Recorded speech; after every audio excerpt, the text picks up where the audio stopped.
Emilio, the honey badger, Urrutia! Yo, ladies and gentlemen, welcome to the Honey Badger Hour.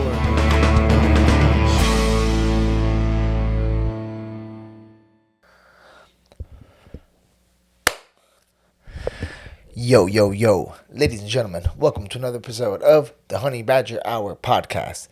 It's your boy, the Badger, and we are back. Thank you guys for tuning in, and don't forget to like and subscribe on the little notification bell below to keep you up to date on whenever we have new podcast episodes, reactions, predictions, reviews, and all of the above. What's going on, y'all? Hope everybody's doing good. Hope everybody's training hard. We are back on the hot sheets, a little delayed, but we are here without further ado. It's been a quiet week for MMA, guys. 2 weeks. All the MMA sites are going crazy. What are we watching? Thank God, Demetrious Johnson is carrying the torch for MMA right now, dropping us the illest content while we wait for UFC 311. All right, nobody's doing a better job right now of pumping UFC 311 than our man Demetrious Johnson. If you guys haven't yet, he just dropped another banger podcast with Islam Makhachev. 2 GOATs, okay? 2 pound-for-pound kings chatting shop. All right, guys, don't get no better than that. So if you haven't yet, that is just one of the hottest things right now out. Last time we spoke, I was talking about how Demetrious Johnson did the Khabib training session, did a training vlog with the team, with the Khabib and his team, okay, which has a lot of fire content in it, a lot of really good gems. And then he just dropped another great podcast with Islam Makhachev. So I've seen Islam on a few podcasts before, but not like this, where he was able to really get down with him and talk to him. So, and it's kind of amazing, guys. Like, Islam's learned how to speak English pretty quickly also. He's very clear, very funny. So him and Khabib both learned English very quickly. So for any notes, any international fighters, right? If you guys want to break through and you want to make it to that next level, you want to get to like that level of superstardom, you got to have your English on point, all right, guys? So that way people can be able to communicate. Communication is key, right? So you can be the best fighter in the world, but like Fedor and Anderson Silva, a lot of champs before, even though Anderson Silva surpassed the language barrier, but, for a long time he didn't speak, and it was kind of frustrating where I guess now we're in a good era of MMA where we can really get to know the fighters with podcasts, and all the fighters have YouTube channels now. All the fighters have a lot of good stuff, so, man. But, guys, we got Islam Makhachev taking on Arman Tsarukyan in the much anticipated rematch. All right, Arman Tsarukyan is also dropping some content. He is training hard. He is out in the mountains in Russia, private training camp. Looks like he's really putting in the work. Super locked in, focused. Islam Makhachev, he's got the GOAT Khabib running his camp. All right, he's carrying the torch for his brother, for his ex-coach. So he's out here doing his thing. But do not sleep, guys. We got a banger. We got another banger of a fight. We got Umar Nurmagomedov taking on the current reigning defending champion, Merab Dvalishvilli, okay? Or not the defending, he just won the title. So not defending, but the newly crowned 135-pound king, Merab Dvalishvilli, taking on Umar Nurmagomedov, all right? A fight that, to be fair, guys, Merab wasn't really calling for, okay? It was not really the fight he wanted, it seemed like. He wanted to fight Peter Yan. He wanted to fight Davidson Figueiredo. He wanted to fight a few other guys. All right, he didn't feel that Umar Nurmagomedov deserved a title shot. Umar Nurmagomedov felt different. He felt like he had just beat a currently higher-ranked Corey Sandhagen in a 5-round main event, proved that he has what it takes. He outstruck, out-wrestled, and out-hustled Corey Sandhagen for 5 rounds. So Umar feels that's enough to win the title shot. Now, the problem with Merab is Merab had to beat Jose Aldo, Peter Yan, okay? Aljamain Sterling. He had to fight a lot of guys just to get to that number one. Not Aljamain Sterling, pardon. Henry Cejudo. So Merab had to fight a crazy gauntlet of guys to get to the bantamweight title shot. So I feel like he's like, damn, bro. Like this guy Umar has only been in the UFC not that long. He's finishing everybody, but he's a little bit mad that he's already getting the shot. So Merab feels that Umar's getting the shot because of his last name and not because of the guys he's beat. But who do you guys think? Do you think Umar got the title shot a little bit fast? I mean, did he kind of skip the line on some fighters? Who would you have liked to see Umar fight before he stepped up to fight to Merab Dvalishvilli, right? I guess the only fight that would make sense would be like a Umar Peter Yan, but Peter Yan was such on a losing streak that fight kind of got taken away from us, right? Then we got Maybe Umar Davidson Figueroa. Okay, that would have been a good fight, right? To give him maybe one more sealer, condealer, one more like fight sealer to certify him. But listen, guys, one of the things about Umar he was saying was it's really hard for this guy to get fights. Nobody wants to fight him. All right, he's undefeated. And the scary thing about Umar is they're talking about how he's the next level of great champion for the Nurmagomedov family, okay, and of that Dagestan Eagle clan. All right, these guys are on a tear right now. They're on a full-blown mission to prove Khabib's father, Abdulmanap, correct, okay, that they want to have a reign of Dagestan fighters like they have Umar. You got also Usman in Bellator, right? So Usman is the Bellator 155-pound champ. You got Islam as the UFC 155-pound champ, okay? And I want to say, we got to find out. I don't have it here, guys, but Usman is younger. I would like to know the difference between Usman and Islam and age difference. The only catch between Usman and Islam for Makhachev is because Khabib was 3 years older than Islam, right? And then Khabib fought a couple times, but then he passed the torch right away to Islam like his father wanted. Now, the thing is, with Islam, will he be able to pass the torch down to Usman? Or are they too close in age and too close in prime time to be able to ever fight each other? So if that becomes the case, this is what's crazy, guys. They might just have to be passing. They might have to go up in weight class just to give the other brother a chance to win and get their world titles, and they can complete their conquest. Kind of a crazy story if you think about it, like that's kind of playing out in front of us, right? You got this super noble family, all right, dedicated to the craft, okay, devout religious Muslim family that devotes their whole life in craft to getting better and training martial arts. Okay, they build the perfect champion and Khabib Nurmagomedov, and then along him they build it also another team. So you got like Khabib was like level 1 of the Nurmagomedov family, right? He's like the first line unstoppable wrestler. Okay, submitted everybody, but was like a real specialist. Maybe the last specialist we might ever see. Besides Alex Pereira now, we don't see too many specialists, right, anymore in the UFC. Pantoja is also a specialist, but he's got crazy power also. But actually, it's kind of funny how the tides change, right? You got to be good in everything nowadays. But Khabib was definitely a specialist, right? You knew his game plan was always the same. Khabib's game plan was always the same. Now Islam, you got the next level. Islam is the complete fighter. He's the universal fighter. He can strike, he can bang, he can grapple. He's still, though, I would say, like a little bit more grappling heavy than striking. However, I don't know, man. Like, I mean, he dropped Oliveira and then submitted him, so it's kind of hard to. Islam's making a good case right now. He's stopping guys and he's submitting them, so he's just looking like the complete package. But then the thing is about Makhachev is he's a little bit older, right? Then you got the next level, Umar Nurmagomedov. Okay. Let's check Umar's age real quick one time, guys.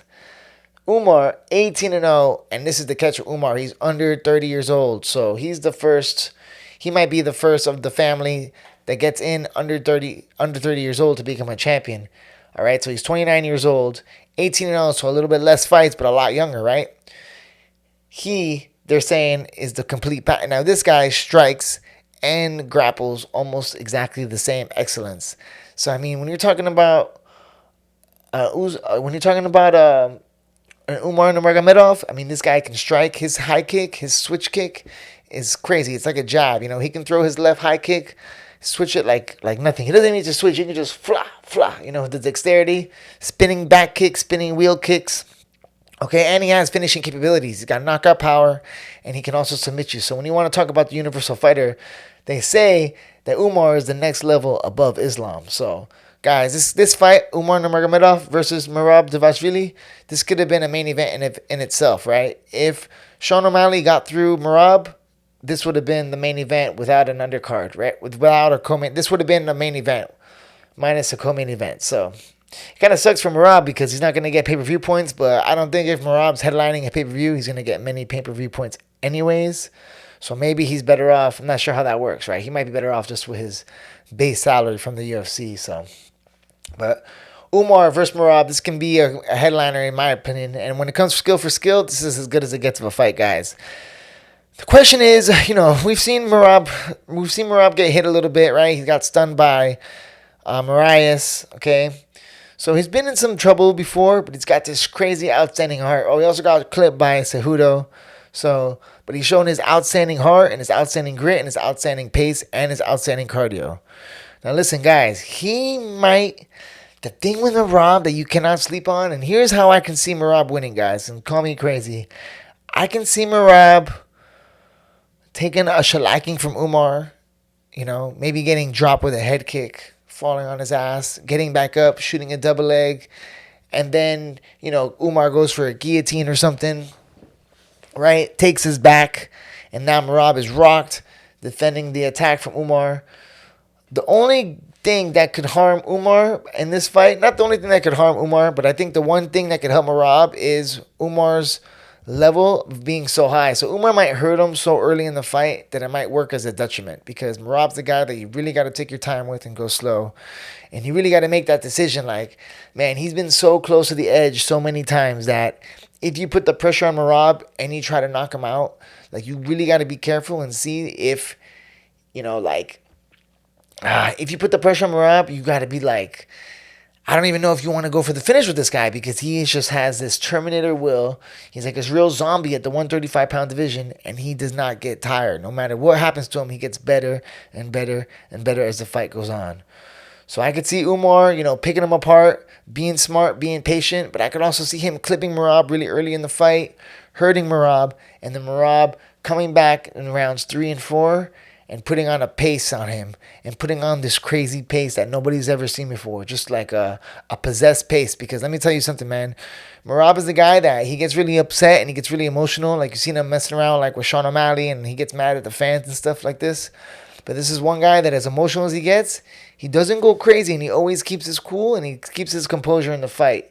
And this is the one guy that he does get fired up. Like, the more fuel you give him, the more he uses it to the fight. Like, he is not scared to fight. This guy is not worried about nothing. This guy comes out of fights, kissing babies, laughing, dancing, talking to the coaches, talking to the referee in between rounds. He picks guys up, puts them on his shoulder. Now, imagine Umar with the trash talk, with the telling him, people calling him scared. Imagine a motivated Merab coming out serious, like, this is it. This is the time. This is my time. I'm going to put it all together. I'm going to put the performance of a lifetime, and I'm going to take this guy out. I'm going to take him. I'm going to take his family name, and I'm going to take everything he worked for. And he just makes that decision that day to come out and go for it. What do you guys think? And then Merab comes out serious. What do you think? And comes out and puts on a pace on Umar Nurmagomedov and just absolutely finishes him or takes him out. Imagine a Merab, when we see Merab coming out happy, usually that works from fighters' benefits, right? And when they don't let the moment get to them. I noticed that a lot of the best fighters in the world and some of the top guys, because they say, right, at the highest level, all these guys, skill for skill, they're all the same. In a gym, on a random Friday, at a high-level gym, at a Sanford or like at a Bangtao or American Top Team type gym, if you go there and you see these guys all sparring with each other, every day one of them could beat the other. But they always say on fight day, the real stars, the winners, the guys who come out and make it happen the most, is usually the guys that are not phased on event day. Okay, one of the things I noticed that from early on in his career, when I used to be, that I noticed from Volkanovski, is this guy was never phased by the moment. He was always cooler than the other side of the pillow, calm as a cucumber, like ice cold serial killer, like not affected by the moment, not affected by the circumstances or the consequences whatsoever. Just complete confidence and belief that in himself and his skill set. And when you have that ultimate belief and confidence on game day, that's what makes all the difference, right? That's why they say, like, some guys are just able to switch it on mentally, where it's very inspiring, and it's very rare, right? Because a lot of times at the highest level, you get some guys that are really good, but right when they get to that moment, they kind of like fall a little bit short, and it's just because sometimes people let the moment get the best of them. I know Danaher had a theory about like walking on a plank, right? Danaher used to always talk about how when you compete and when you perform on the ring, or if you perform on a stage, you got to take all the consequences out of it and just make it exactly the same as if you're training in your academy every day, like you do on a daily basis for 20 hours a week, right? He says you got to be able to remove all the emotions. You got to be able to remove the lights, the cage, the action, the people, the fans, the crowd, the commentators. And he used to talk about how you can get a guy and you can put a piece of plank of wood and you can put it on 2 cylinders, 2 feet off the ground or 1 foot off the ground. And you can have a guy walk that plank and he can do that plank 35 times over and under, right? Over and easy. Boom, boom, boom, boom, like nothing. But then you get that same plank and you put it on a building 2,000 feet in the air or 200 feet, 250 feet in the air. And you put it on a building and you put that same plank and then you have that guy do that same task. It's the same task, but because of the level goes up, the guy makes it in his head something that it's really not, right? So they say the goal is to be able to make that plank, when you walk that plank, whether you're on 1,000 feet or 10 feet or 2 feet or 1 foot or on the ground, it's the same plank. And I feel like that's what Merab has coming into this. All right, this guy does not get fazed by the moment. And, you know, this could work against. This is going to be even more pressure if you think about it, guys. This could be a lot of pressure for Umar because Umar is going to be having the famous Khabib in his corner. Man, sometimes as an athlete, I would wonder if I would even want that. I wonder if there would be more fuel or more tension to have that presence in your corner because everybody's thinking, oh, he's got Khabib. Khabib's in his corner. And then people kind of like make it something that it's not, right? So I always wonder if that would be, if you would appreciate that pressure or if you'd rather not have that pressure. So, I mean, he's undefeated, all right? He's got a lot working against him, man. He's got a lot of pressure on his back right now. Undefeated, coming from the famous Dagestan line, the Eagles of MMA, okay? Cornered and coached by the great, infamous Khabib Nurmagomedov, okay? The younger cousin of the greatest fighter to ever live, okay? Pupil and training partner of Islam Makhachev, the pound-for-pound lightweight fighter in the world, okay? Guys, this is going to be a crazy fight. You got the skill and the level of Umar Nurmagomedov, which you would think is definitely a lot higher and stuff, but then with the pressure mounted and all the things coming on, you got the eighth. He's got everything on his side. He's got the team.